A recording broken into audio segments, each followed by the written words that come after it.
उत्तराखंड में भी सीएम पुष्कर सिंह धामी धाकड़ बनकर उभरे हैं। उत्तराखंड में एक सीट पर उपचुनाव हुआ था। केदारनाथ विधानसभा सीट के उपचुनाव में बीजेपी ने कांग्रेस को करारी शिकस्त दी, तो सीएम पुष्कर सिंह धामी ने इस सीट को प्रतिष्ठा का सवाल बनाया और उम्मीदवार के चयन से लेकर प्रचार की हर बारीकी तक ध्यान रखा। मुख्यमंत्री पुष्कर सिंह धामी ने पूरे चुनाव के दौरान हर चीज की मॉनिटरिंग की, तो वहीं ग्राउंड जीरो पर उतरकर ताबड़तोड़ प्रचार भी किया। इन नतीजों से साफ है कि उत्तराखंड के मुख्यमंत्री पुष्कर सिंह धामी न सिर्फ कारगर साबित हुए, बल्कि धाकड़ धामी बनकर उभरे हैं। आपको रिपोर्ट दिखाते हैं।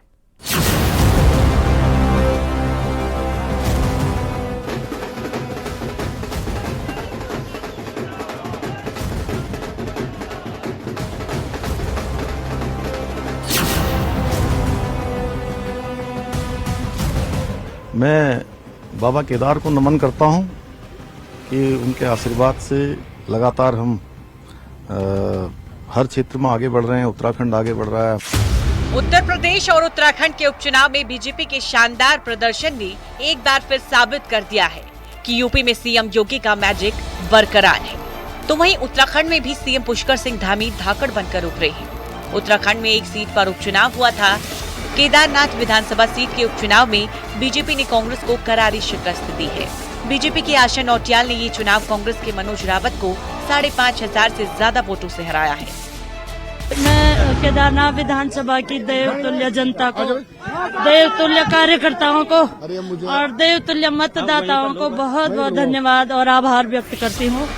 केदारनाथ उपचुनाव में खास बात जो दिखी है वो ये है कि इस चुनाव में सीएम पुष्कर सिंह धामी ने फ्रंट फुट पर आकर पूरे चुनाव की जिम्मेदारी संभाली। सीएम पुष्कर सिंह धामी ने इस सीट को प्रतिष्ठा का सवाल बनाया और उम्मीद के चयन से लेकर प्रचार की हर बारीकी तक ध्यान रखा था। सीएम पुष्कर सिंह धामी ने पूरे चुनाव के दौरान हर चीज की मॉनिटरिंग की, तो वहीं ग्राउंड जीरो पर उतरकर ताबड़तोड़ प्रचार भी किया। चुनाव प्रबंधन संभाला, हर चीज पर बारीकी से फोकस। ग्राउंड जीरो पर उतरकर प्रचार, नीतियों को जनता तक पहुंचाने पर फोकस। कांग्रेस के जाति फैक्टर का तोड़ निकाला।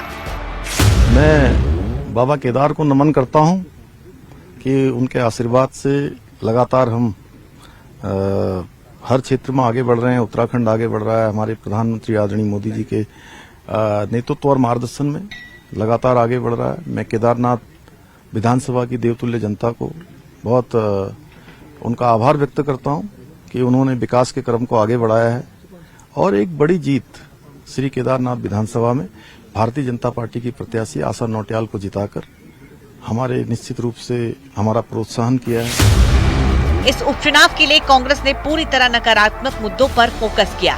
क्षेत्रवाद से लेकर जातिवाद का दांव खोलकर चला, लेकिन मतदाताओं ने तमाम तरह के नकारात्मक प्रचार को सिरे से खारिज करते हुए केदारनाथ धाम से लेकर पूरे यात्रा मार्ग के लिए केंद्र और राज्य की बीजेपी सरकार के विकास कार्यों पर मोहर लगाने का काम किया।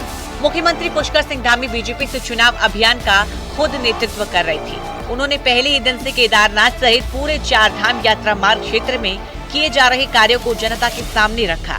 साथ ही प्रदेश सरकार की ओर से महिलाओं युवाओं के लिए चलाई जा रही नीतियों को हाईलाइट किया। इसके साथ ही क्षेत्र के विकास के लिए लगभग 700 करोड़ की घोषणाएं भी की। इस उपचुनाव में कारगर दिखी। अपने कैंपेन में धामी ने पीएम मोदी की केदार प्रेम को सबसे आगे रखा।